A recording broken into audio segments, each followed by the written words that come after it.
Power up. Welcome to Energypreneurs, where I bring to you the exciting new opportunities in solar power, battery, and electric cars. I'm your host, Sohel Hasni. I have been tracking and analyzing these technologies on LinkedIn and Twitter for more than 10 years. Now we meet on podcast.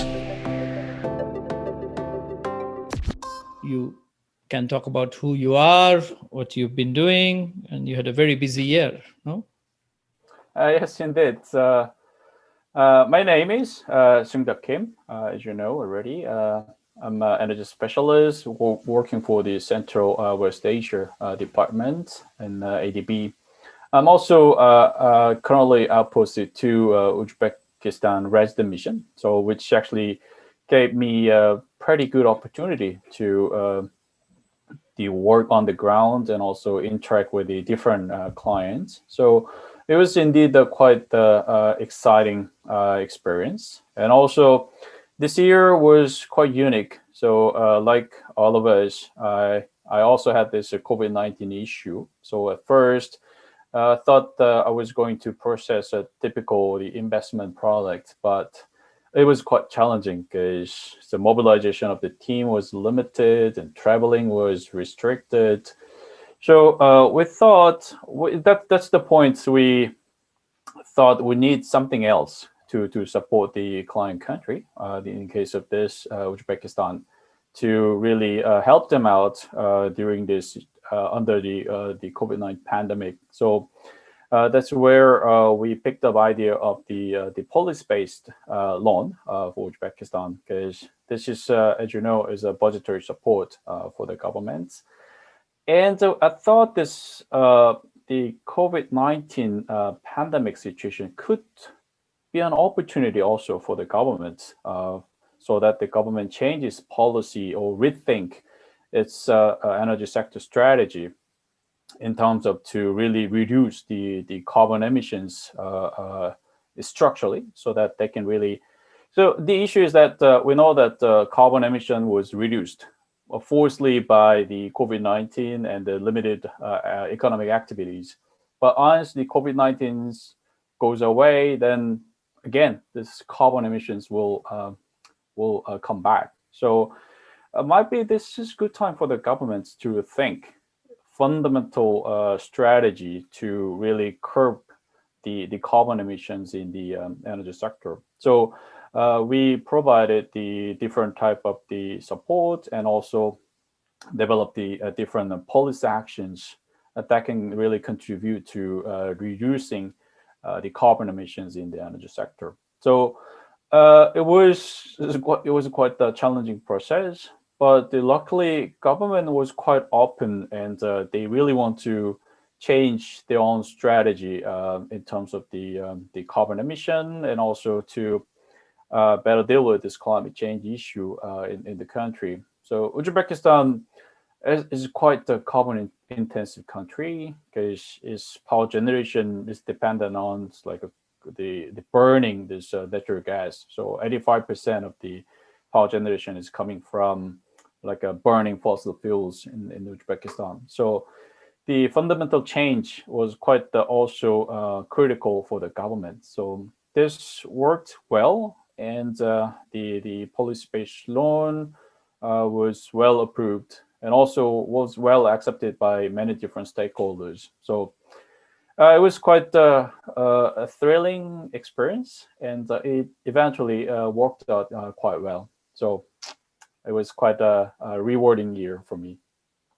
So you worked on a climate change support related project in a fossil fuel country.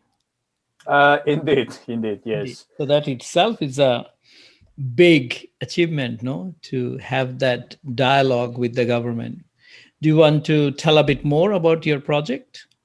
Right. Yes. This is a policy-based loan. So this is basically anchored on the changes in the policies of the government's policy in the energy sector. So it has major four pillars. One mostly. So luckily, the government of Uzbekistan and its power sector is undergoing a significant changes since last year. So this is previously was just a monopolized utility, so it's vertically integrated power utility Uzbek Energo. So the government really wanted to change the structural the issue. So by unbundling the Uzbek Energo, so they started the unbundling of the former this monopoly company Uzbek Energo, and also introduced. So it was actually vertical and also horizontal unbundling. Uh, uh, so the government also started the inviting the private sectors in the power generation, so that there can be a competition. So so this policy-based loan also supported the government's overall sector reform process. So we supported the unbundling of Uzbek Energo and establishing this unbundled companies and the operationalization of these companies. So this work is still ongoing. So the government just unbundled the generation sector. So they want to further unbundle the distribution subsector and invite eventually the private investment in the distribution subsector.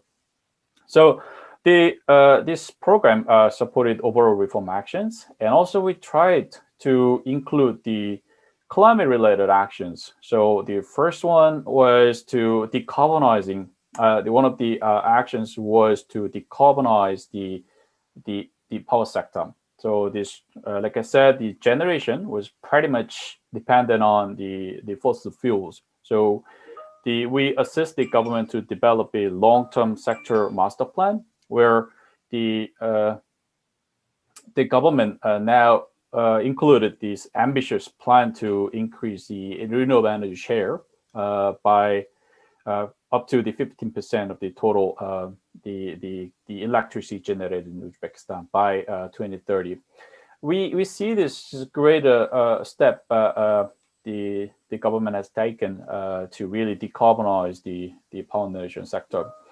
The good thing is the government also wanted to open the power sector to the private investors. So the government announced that all this renewable energy product will be given to the private sectors. So the very first, the utility scale solar product was successfully launched last year, and there are quite a lot of renewable energy, private financed renewable energy products lined up to be developed.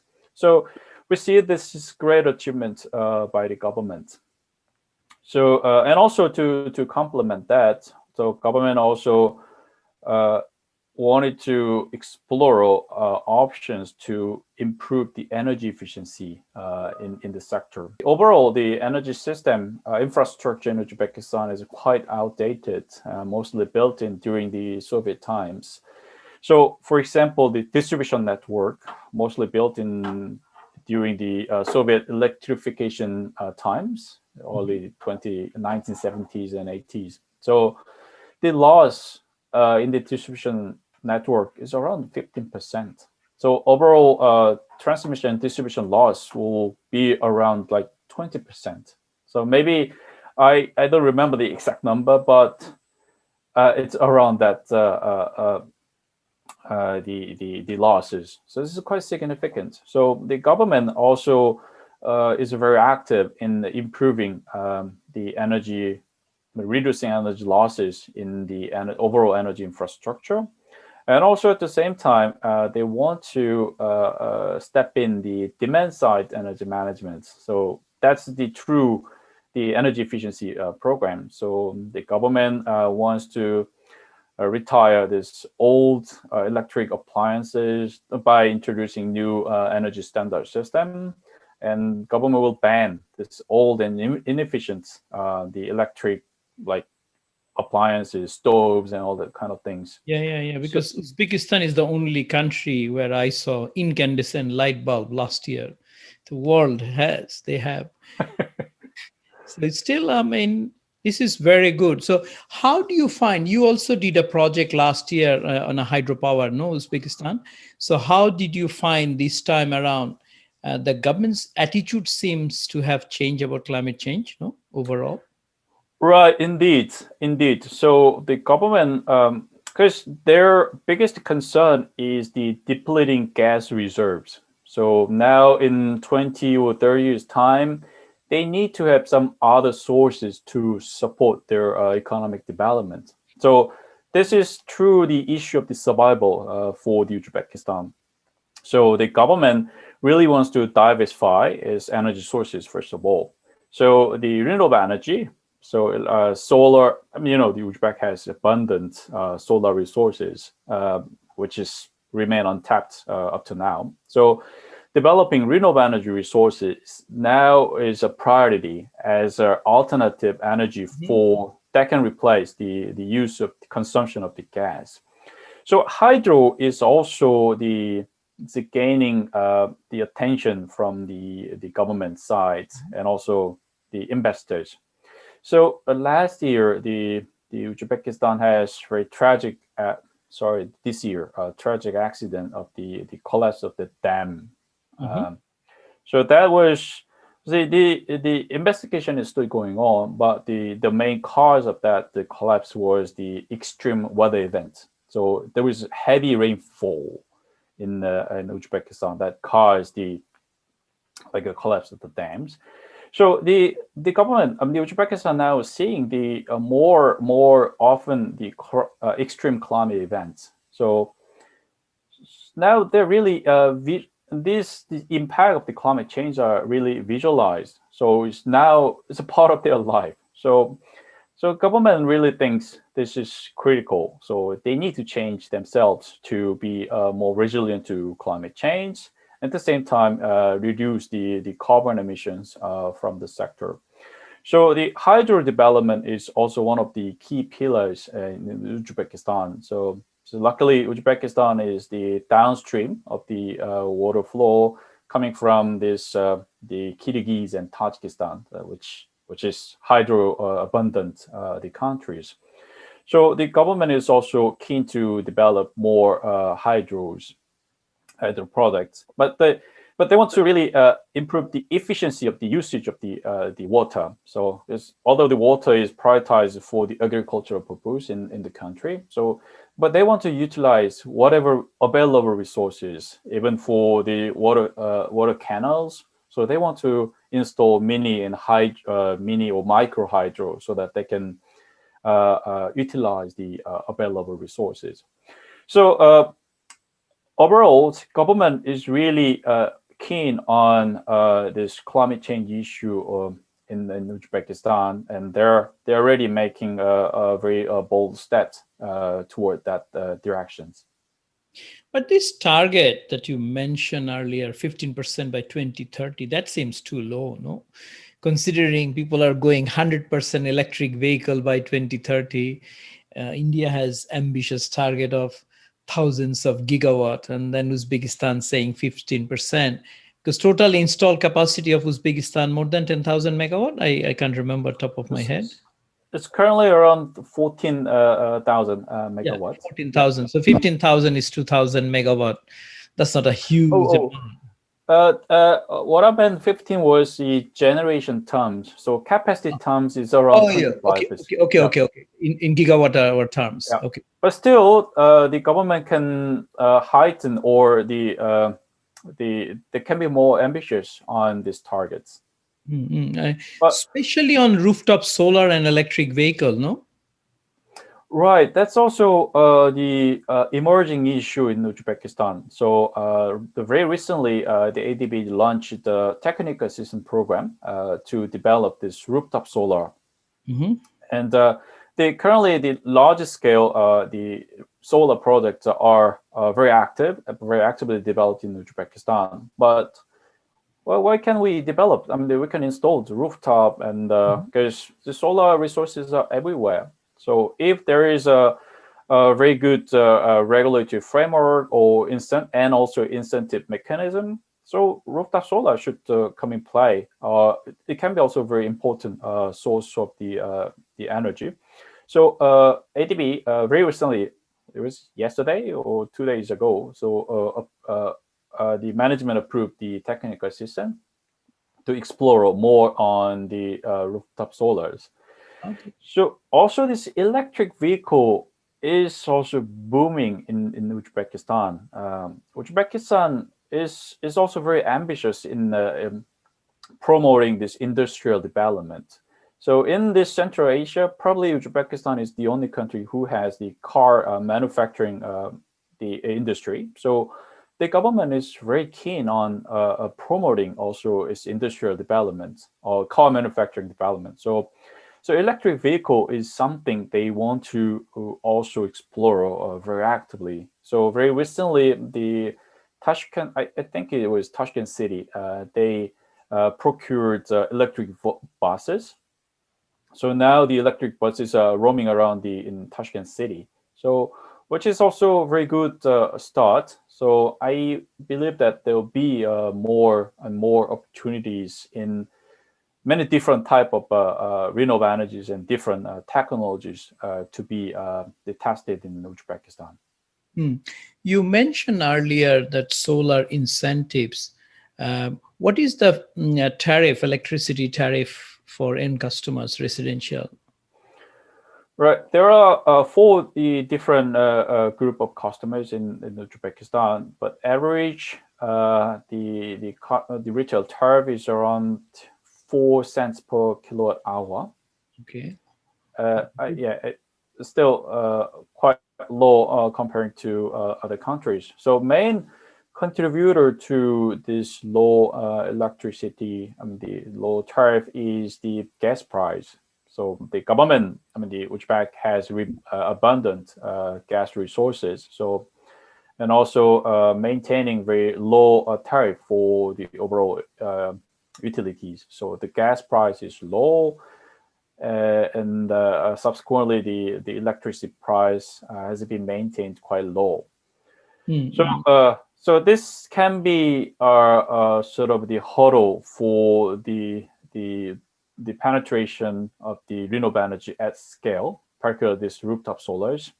So recently the government approved the presidential decree that allows preferential tariffs for the rooftop solars. So rooftop solars are now allowed to have a highest tariff, retail tariff or something. So, well, I need to double check, but that's the aim of our technical system program. So we will look into this area further, and we'll propose some more the feasible ideas that will contribute to the increase of the renewable energy at scale. So they are talking about a feed-in tariff for solar? It's sort of a fixed tariff for the solar, so it works as a feed-in tariff for now. And yeah, for the low, the small scale, very small scale solar rooftop, and also government is also very keen to try these renewable energy auctions for the small scale solar program.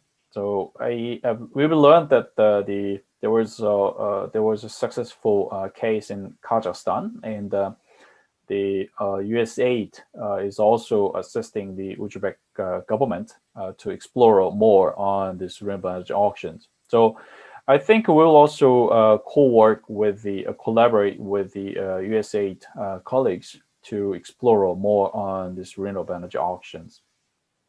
Yeah, I mean, 4 cents. 4 cents seem on the low side because, I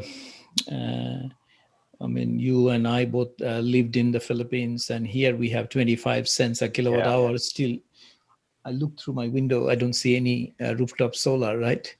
So the people don't need incentives. If they do it, they should do it anyway. So Uzbekistan, considering people are highly technical, once it starts, will roll out quite fast.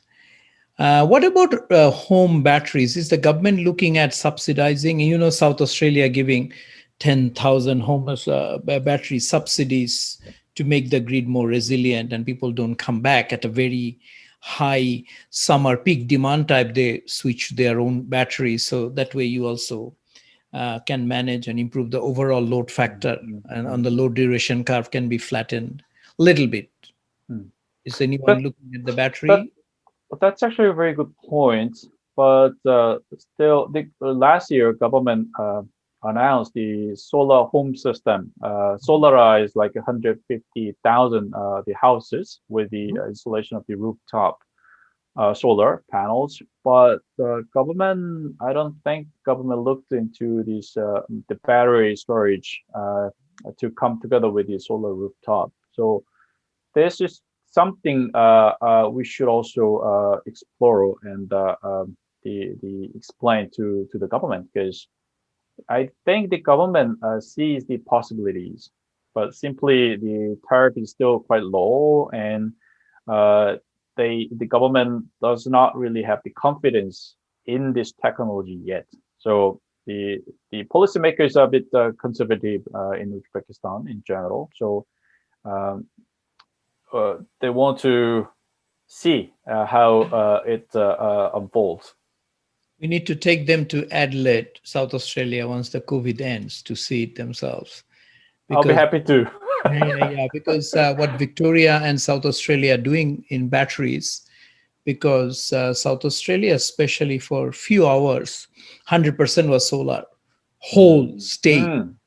So, and then basically solar and wind, everything running. And the government realizes that, yes, the duck curve really hits, but demand comes back in the evening, right? Mm. Not everyone got batteries. So the government now giving subsidies, people to install batteries so that your solar uh, really doesn't push the peak down all the way. Some of those goes to the batteries and come back in the evening, basically help people to shift demand. And Victoria also had feed-in tariff, which is time-based. So you get a different time, uh, the tariff depend on the time of use, so or time of selling rather. So your feed-in tariff, if you're selling at nighttime, government give you a huge price as opposed to day price. That means they are again encouraging you to not sell during daytime, store the electricity in a battery, sell back to the grid in the evening when it can help the system. So yeah, Uzbekistan, if they're interested, can look at some of those options, because that's where the world is headed, right? But exactly. So if I see the demand curve, so the peak demand happens actually in the evening.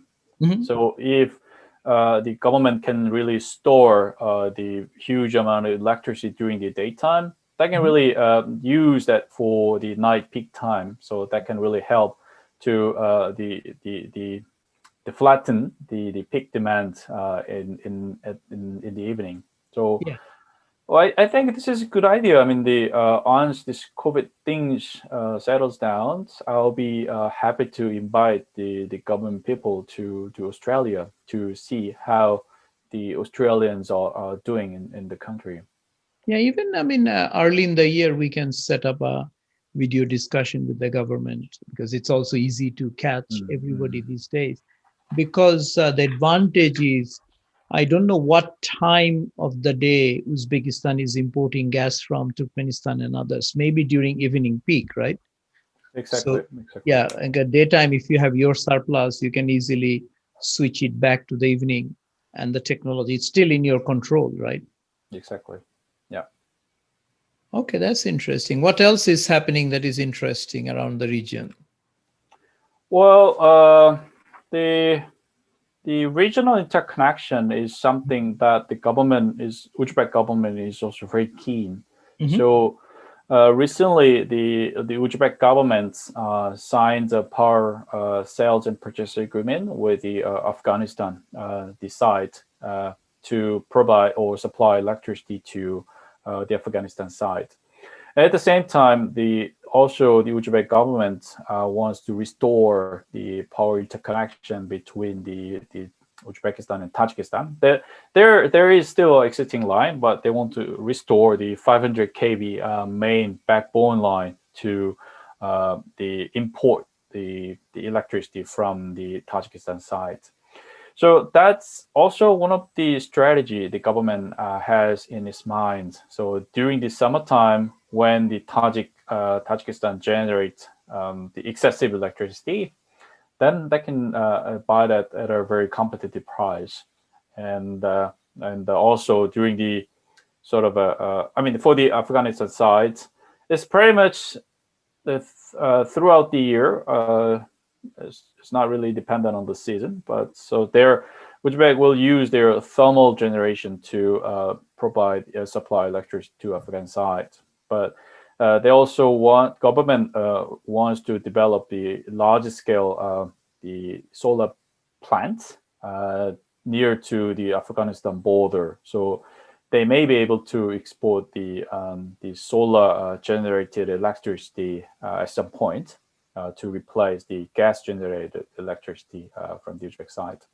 So this regional interconnection is one of also the key strategy for the government. So government also the ones, it's not even the Uzbek government, whole the former the Soviet the Central Asian power system wants to also invite the Turkmenistan to be part of the re-invite. They used to be, but they want to also to be a part of this cap system. So discussions are going on. So we will see how it works.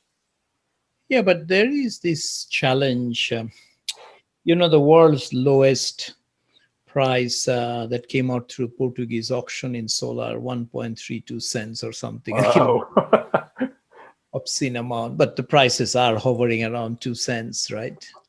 And then I don't know how much of these prices are in the public domain between the PPA price between Uzbekistan and Afghanistan, but it cannot be too much lower than what the government sell to their own people. So if their own people is 4 cents, so this is below 4 cents or maybe around that.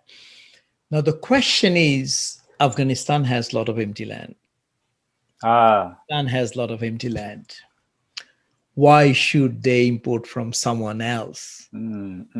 Gas generated around 3 cents. So that's $1 million question that they will be asking themselves in 2-3 years time. So I personally, having been in this game almost 20 years, I personally look at this interconnection. I said, it is tricky because the prices have become so much lower, no?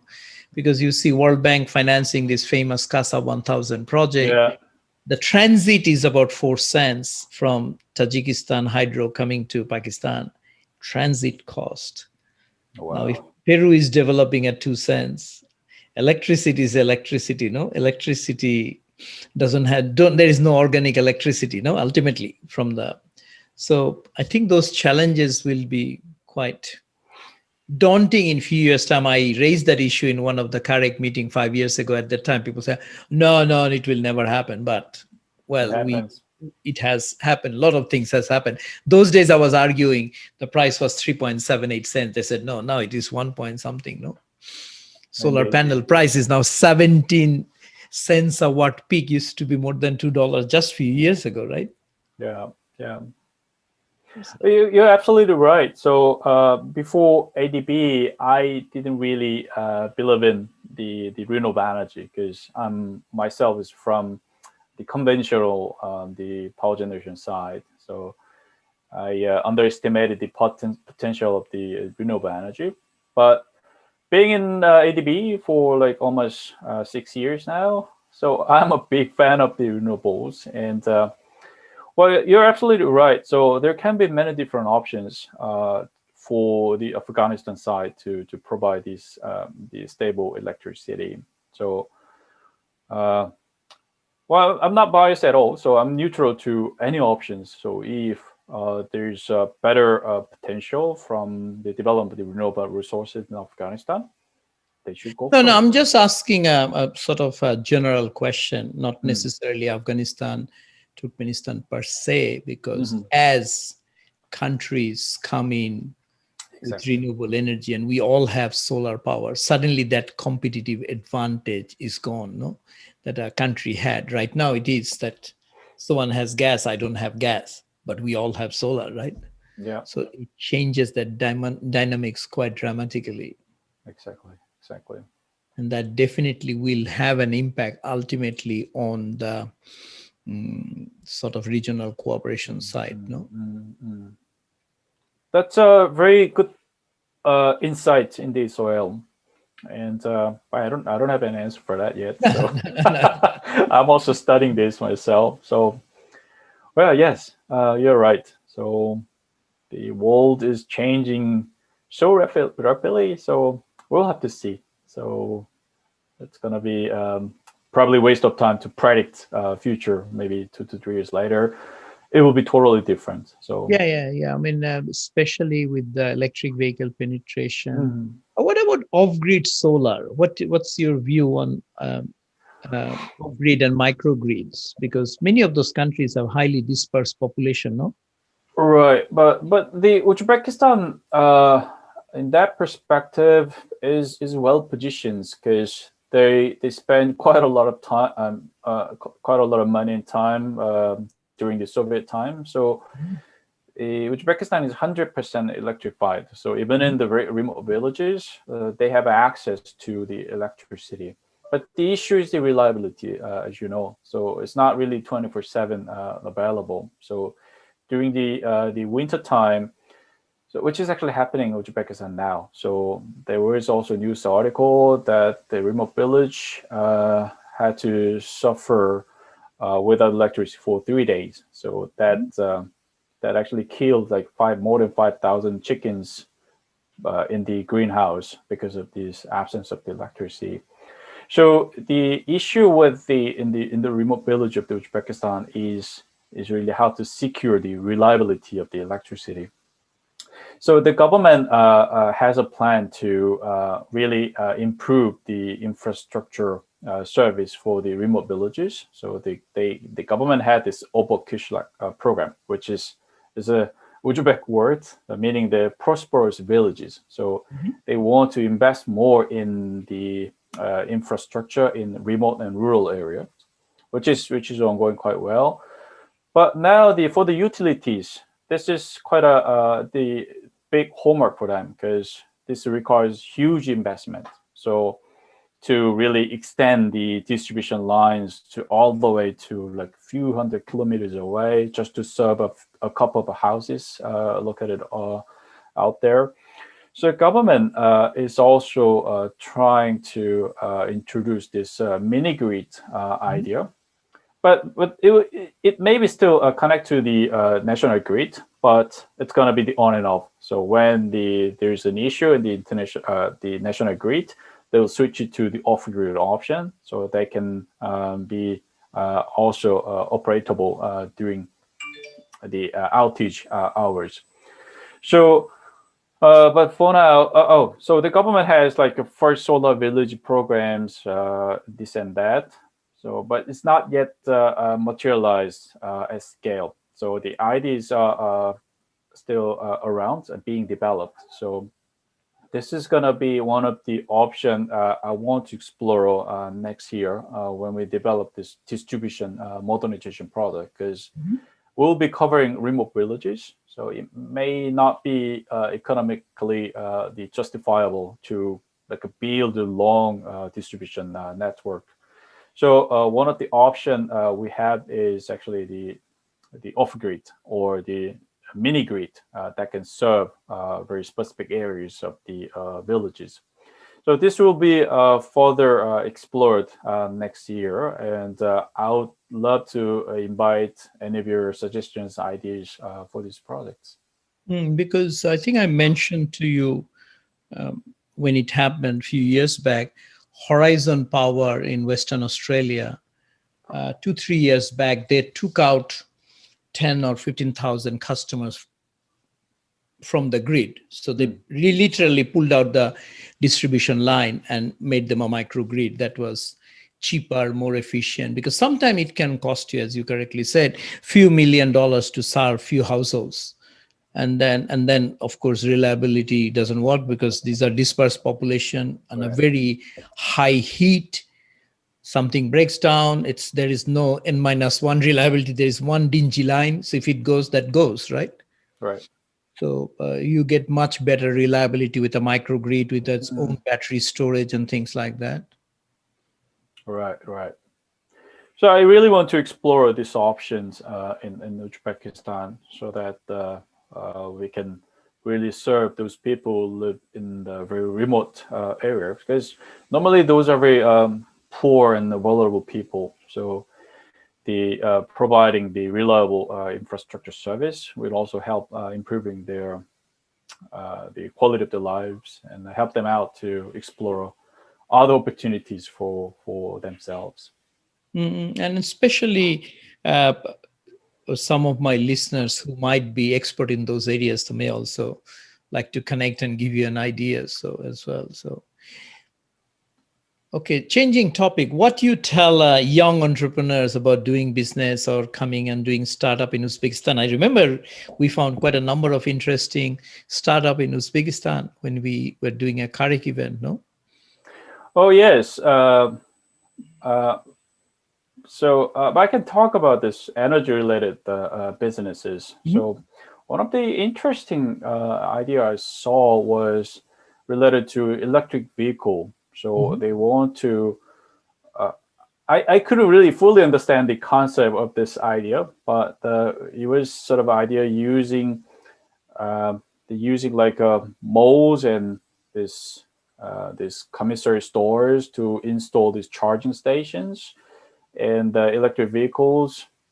It's just mixture of the Uber and so I couldn't really understand from my very conventional the mindset. This was very challenging, and also there are different type of startups. Like there was also idea of the solar village. So they want to the lease the panels Mhm. at the household level, and they want to and they recover this investment through the tariff or other benefits. So there are also people who are exploring these ideas. Uh, but there are actually quite good ideas and uh, new people who are trying to this entrepreneurship. But the issue is me, frankly, to be frank with you. So I myself is I'm not really the guy who can really pick up ideas from these people and promote and encourage this kind of ideas. So this is something I want to develop personally. But I had to see. I mean, the issue is that we're learning from our colleagues and we're learning from people. So Mhm. I really want to see more and more opportunities of the different ideas being materialized in other countries. So exposing the Uzbek people to this kind of different opportunities will also help them out to start up new businesses. The one thing I can tell you, this is the sad story, is that the one of the biggest issue is the job in Uzbekistan. So particularly jobs for the young people. So they cannot find the very decent jobs in Uzbekistan. So they made us a lot of young people immigrate to other countries like Russia and Kazakhstan, neighboring countries to work, and also the those people who are left in the country are also struggling. So they're running a lot of this the Uber businesses. They're driving small taxis and etc. etc. Simply because they cannot find better jobs. So if I don't know, so I know you're the guru of this kind of new ideas and entrepreneurship. I really want to learn from your experiences. Thank you for those words. And now, I think one bit that we should always remember that Uzbek people are highly technical, right? In former Yes, Soviet time, I think a lot of Sputniks and others went from that land, right? It's basically exactly. Kazakhstan and Uzbekistan. They are highly technical, and still there, as you said at the beginning, they are the one of the very few car manufacturers in the region, right? Yeah, So I think the government, as they are opening up, I'm sure they will catch up on what's happening globally, no? indeed. Yes. because they were leader in solar, right? ADB supported the Samarkand solar project. Then they realized that the prices are coming so fast, we better do a bigger strategy. Now they have a plan of what, 1 gigawatt? No? It's more than that, 5 gigawatt solar program. 5 gigawatt. And Yes. then what sort of time frame? It's actually 10 years time. So, but within 5 years time, it's around 3 gigawatt or something, if I recollect correctly. And they must have also have silica and others to go solar manufacturing, no? That's something the government is very keen. So the whole idea is to really create decent jobs in Uzbekistan, and is the government's target is to convert the country to industrialized middle-income country within a couple of years' time. So when there's I mean this will make sense if there are like 5 gigawatts of the solar panels to be built in Uzbekistan. So there can be also investors who wants to build solar manufacturing plant in Uzbekistan. So, well, yes. It's like a vaccine industry. Government gives them a guaranteed market, and they go in the back of the market, establish industries. Because we visited a solar factory in Uzbekistan, if I'm not mistaken. I think we did. I don't know. So I know that the small scale assembly the plants. I think a small scale assembly plant, not a cell manufacturing. Yeah. Oh, that's good. Thank you for your time. No, is there anything I could have asked that I did not ask, Seung Duck? No, the soil.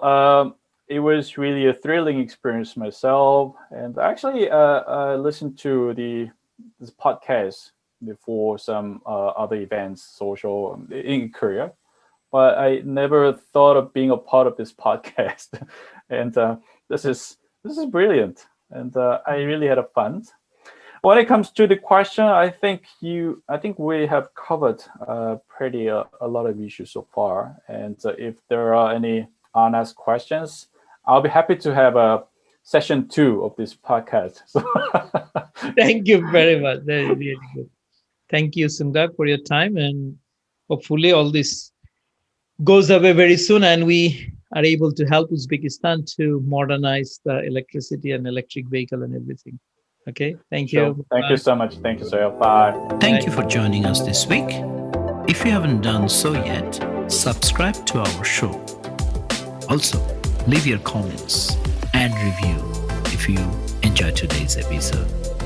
Follow me on LinkedIn and Twitter at @shasni for updates. That's SHASNIE. Once again, this has been Energypreneurs, connecting you to the innovative opportunities in solar power, batteries, and electric vehicles. Stay tuned.